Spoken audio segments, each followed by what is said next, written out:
I started to pay very careful attention to what I was saying. I don't know if that happened voluntarily or involuntarily, but I could feel a sort of split developing in my psyche. And the split, and I've actually had students tell me the same thing that has happened to them after they've listened to some of the material that I've been describing to all of you. But I split into two, let's say. And one part was let's say the old me that was talking a lot and that liked to argue and that liked ideas. And there was another part that was watching that part, like just with its eyes open and neutrally judging. And the part that was neutrally judging was watching the part that was talking and going, that isn't your idea. You don't really believe that. You don't really know what you're talking about. That isn't true. And I thought, that's really interesting. So now and that was happening to like 95% of what I was saying. And so then I didn't really know what to do. I thought, okay, this is strange. So maybe I've fragmented and that's just not a good thing at all. I mean, it wasn't like I was hearing voices or anything like that. I mean, it wasn't like that. It was, well, people have multiple parts. So then I had this weird conundrum. It was like, well, which of these two things are me? Is it the part that's listening and saying, no, that's rubbish, that's a lie, you're doing that to impress people, you're just trying to win the argument, you know?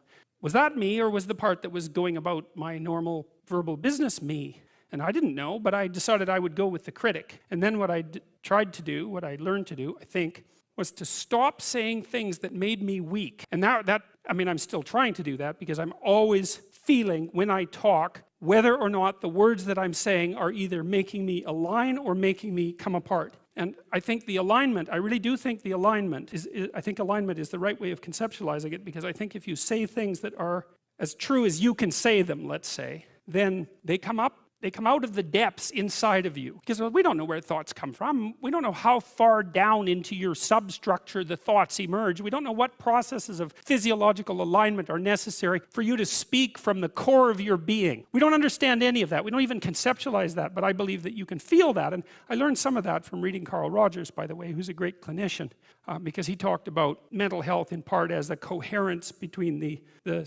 spiritual or the abstract and the physical, that the two things were aligned. And there's a lot of idea of alignment in psychoanalytic and clinical thinking. But anyways, I decided that I would start practicing not saying things that would make me weak. And what happened was that I had to stop saying almost everything that I was saying. I would say 95% of it.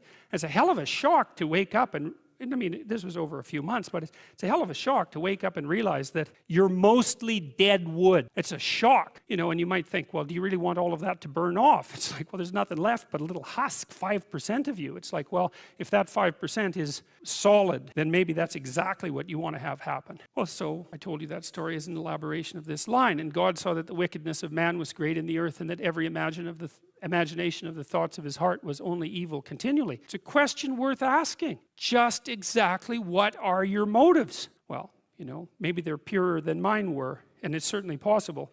I don't think that I'm naturally a particularly good person. I think I have to work at it very, very hard. And I don't necessarily think that everyone is like that. But some people are worse than that. And everyone's like that to some degree. So it's worth thinking about. Just how much trouble are you trying to cause? You know, and the other thing you might think about is that if you're not doing something important with your life, by your own definition, because that's the game that we're playing, you get to define the terms, at least initially. Maybe you're prone to cause trouble just because you don't have anything better to do. Because at least trouble is more interesting than boring. You know, that's something you learn if you read Dostoevsky. Dostoevsky knew that extraordinarily well. And so if you're not doing something, if you're not pushing yourself to the limits of your capacity, then you have plenty of leftover, what would you say, willpower, energy, and resources to devote to causing interesting trouble. And so, also I would say this is also an archetypal scenario. God saw that the wickedness of man was great in the earth, and that every imagination of the thoughts of his heart was only evil continually. That's something to meditate on. And it's not self-destructive, because what it is an attempt to, it's like the diagnosis of an illness. It's like if that does happen to be the case for you, or to some degree, maybe it's only 10% of you or something, or maybe it's 90%, well then coming to terms with that is excellent, because then maybe you can stop doing it. And what would be the downside to that? You'd have to give up your resentment, obviously, and your hatred and all of that, and that's really annoying, because those emotions are they're easy to engage in, and they're engaging, and they have this feeling of self-righteousness with them, and that goes along with them. But you're not doing this in order to put yourself down. You're doing this in order to separate the wheat from the chaff, and to leave everything that you don't have to be behind. One is the loneliest number. that you'll ever do. Two can be as bad as one. It's the loneliest number since the number one.